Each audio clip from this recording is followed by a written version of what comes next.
بحر عرب اور بحر احمر کے درمیان عرب کے جنوب و شمال میں دونوں جانب یعنی عمان، حضر موت، بحرین اور مغربی یمن تک ایک وسیع صحرا ہے جسے صحرائے الاحقاف کے نام سے یاد کیا جاتا ہے۔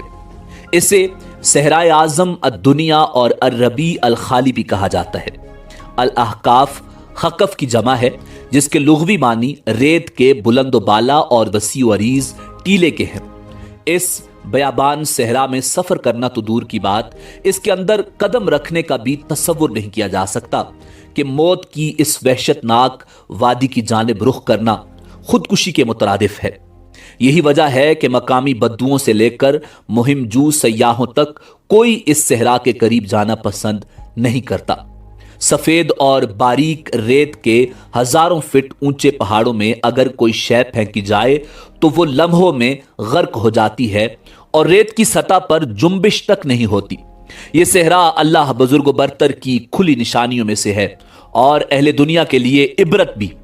الاحقاف نامی اس بھیانک وادی کو دیکھ کر یہ گمان بھی نہیں کیا جا سکتا کہ یہ کسی زمانے میں دنیا کا سب سے زیادہ سرسبز و شاداب علاقہ تھا، جہاں بے شمار پھلوں اور پھولوں کے وسیع باغات، ٹھنڈے پانی کے چشمے، آبشاریں اور بلند و بالا عمارتیں تھیں، جس میں دنیا کی سب سے زیادہ طاقتور، مالدار اور شاندار تمدن رکھنے والی قوم عاد آباد تھی۔ یہ دنیا کے سب سے زیادہ قداور اور زوراور انسان تھے۔ اتنے طاقتور لوگ اللہ نے پھر پیدا نہیں کیے، جیسا کہ اللہ جل شانہ نے قرآن مجید فرقان حمید میں ارشاد فرمایا، ان جیسی کوئی قوم اور ملکوں میں پیدا نہیں کی گئی۔ حضر موت اور نجران کے درمیانی علاقے الاحقاف میں قوم عاد کے، جسے قوم ارم بھی کہا جاتا ہے، 13 قبائل آباد تھے۔ قوم عاد کے الاحقاف میں رہنے سے متعلق قرآن مجید فرقان حمید میں اللہ رب العزت نے ارشاد فرمایا، ہود کو یاد کرو جبکہ اس نے اپنی قوم کو احقاف میں ڈرایا۔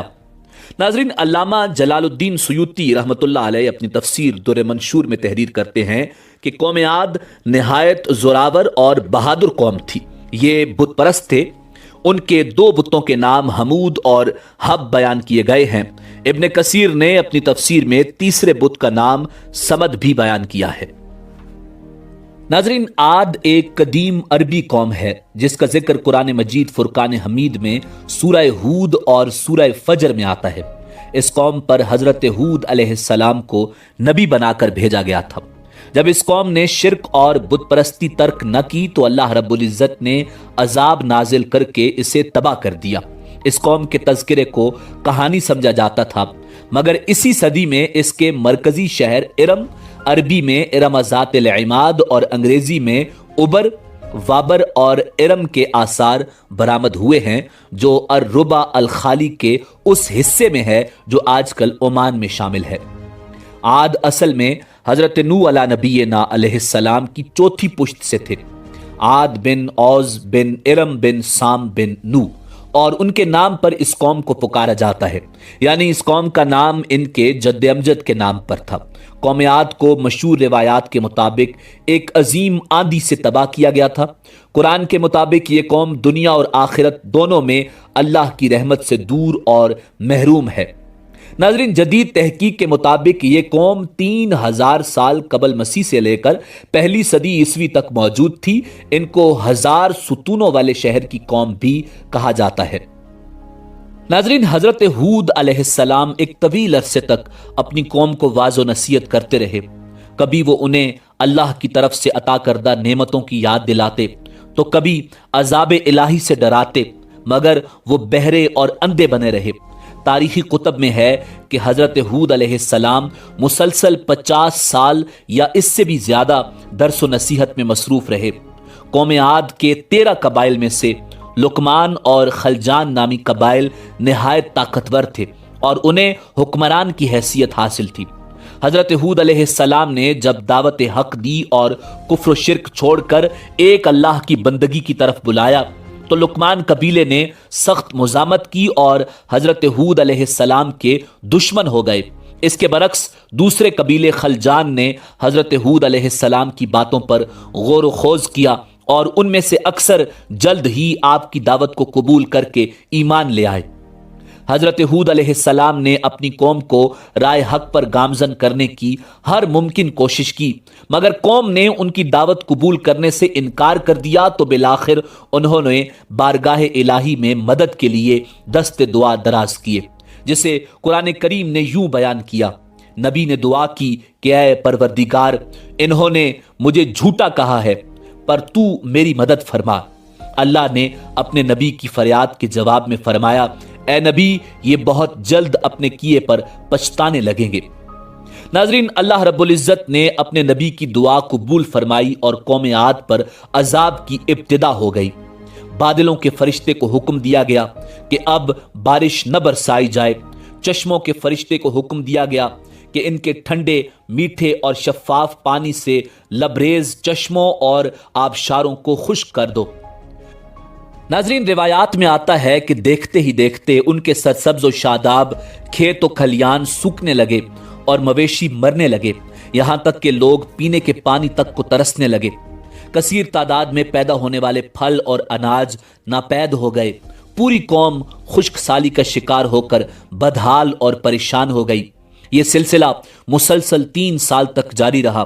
حضرت ہود علیہ السلام نے اپنی قوم کی طرف دیکھا تو پریشان ہو گئے۔ آپ بہت افسردہ اور پریشان رہنے لگے، اور پھر ایک دن انہوں نے اپنی قوم سے فرمایا، اے میری قوم کے لوگو، تم اپنے پالنے والے سے بخشش مانگو، اس کے آگے توبہ اور استغفار کرو، وہ تم پر آسمان سے بارش برسائے گا اور تمہاری طاقت و قوت میں اضافہ فرمائے گا، اور دیکھو گنہگار بن کر روگردانی نہ کرو۔ قرآن کریم اور احادیث مبارکہ میں توبہ و استغفار کے بڑے فوائد بیان کیے گئے ہیں۔ ناظرین، ابن ماجہ اور ابو داؤد میں حدیث مبارکہ ہے کہ جو پابندی سے استغفار کرتا ہے، اللہ رب العزت اس کے لیے ہر فکر سے کشادگی اور ہر تنگی سے راستہ بنا دیتا ہے، اور اسے ایسی جگہ سے روزی دیتا ہے جو اس کے وہم و گمان میں بھی نہیں ہوتی۔ بہرحال حضرت ہود علیہ السلام کے لاکھ سمجھانے کے باوجود اس قوم پر کوئی اثر نہ ہوا، بلکہ نہایت ڈھٹائی کا مظاہرہ کرتے ہوئے کہنے لگے کہ ہم محض تیرے کہنے پر اپنے آباء و اجداد کے اور اپنے ان معبودوں کو نہیں چھوڑ سکتے جو ہمارے آباء و اجداد سے چلے آئے ہیں۔